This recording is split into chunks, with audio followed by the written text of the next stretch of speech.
बिहार में जब आगे चुनाव होगा तो यहाँ भी तय है कि महिलाओं को हर महीने खाते में पैसा देने वाले वादे बढ़ेंगे। और तब सवाल है कि जिस बिहार में 2 साल में दावा था कि 2.73 लाख करोड़ का निवेश होगा, लेकिन कुछ हुआ नहीं, वहां चुनाव जीतने के लिए वादे हुए तो बजट कहां से आएगा।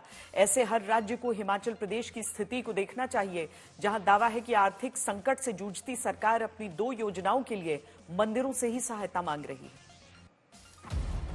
हिमाचल प्रदेश, जहां कभी मुख्यमंत्री मंत्री अपनी सैलरी की कुर्बानी देकर दिखाते हैं कि राज्य के खाली खजाने के बीच कैसे वो सरकार चला ले रहे हैं। हिमाचल प्रदेश, जहां कभी सत्ता पाने के लिए किए गए वादों को निभाने में हाथ जोड़कर सरकार को कहना पड़ता है, भैया बाबू बिजली सब्सिडी की जरूरत ना हो तो मत लो। हिमाचल प्रदेश, जहां कभी मुख्यमंत्री के लिए आया सरकारी समोसा कोई और खा जाए तो सीआईडी वाले जांच बैठा देते हैं। वहां अब दस्तक देता सवाल यह आया, क्या सरकारी योजना चलाने का पैसा भी हिमाचल प्रदेश में सुक्खू सरकार मंदिरों की दान पेटी से लेना चाहती है? क्या सुक्खू सरकार को अपनी 2 योजना को चलाने के लिए मंदिर का पैसा चाहिए? क्या 95,000 करोड़ से ज्यादा के कर्ज में डूबी हिमाचल प्रदेश की सरकार अब मंदिर के दान से चलेगी?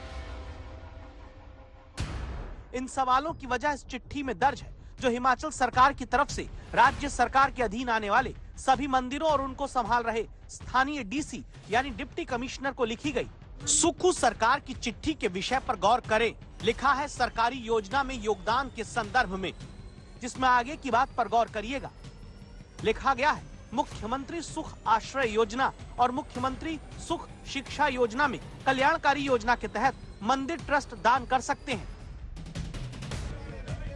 अब बीजेपी का दावा है, मंदिरों के पैसों से ही सरकार की 2 योजना को चलाने के लिए अधिकारियों से लेकर मंदिर ट्रस्ट तक पर हिमाचल प्रदेश में सरकारी दबाव बनाया जा रहा है।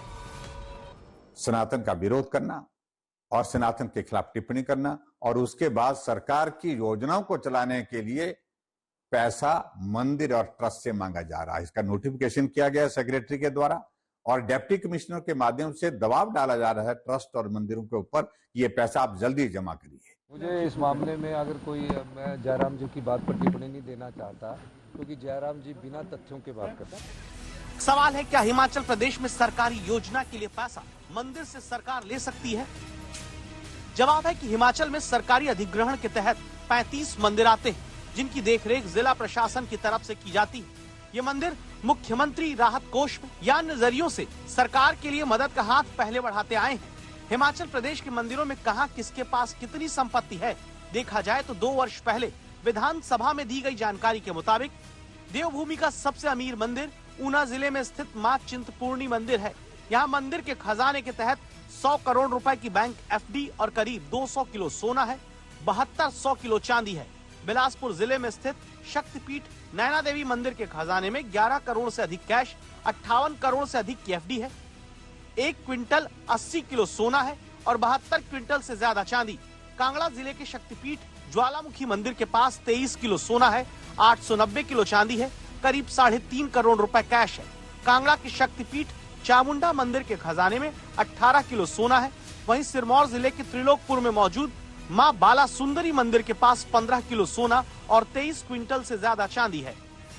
जिन 2 योजनाओं के लिए दावा है कि हिमाचल सरकार ने मंदिरों में जमा संपत्ति से अब सरकारी योजना के लिए मदद मांगी है, उसमें मुख्यमंत्री सुखाश्रय योजना के तहत राज्य सरकार अनाथ और त्याग दिए गए बच्चों की सहायता करती है।